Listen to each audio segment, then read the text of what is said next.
পরিবারের জন্য কঠোর পরিশ্রম করে যায়, অথচ তাকে বোঝার মতো কেউ থাকে না।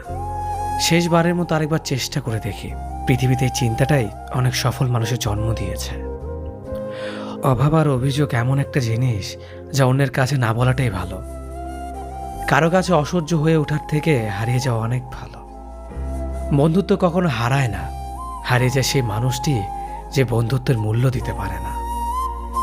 মন খারাপ হতে বড় কোনো কারণ লাগে না, ছোট্ট একটা কারণই যথেষ্ট। অর্থই সব, এটাই নিশ্চিত। অর্থ থাকলেই মনে শান্তি থাকবে। মানুষ পরিস্থিতির কাছে সবসময় অসহায়।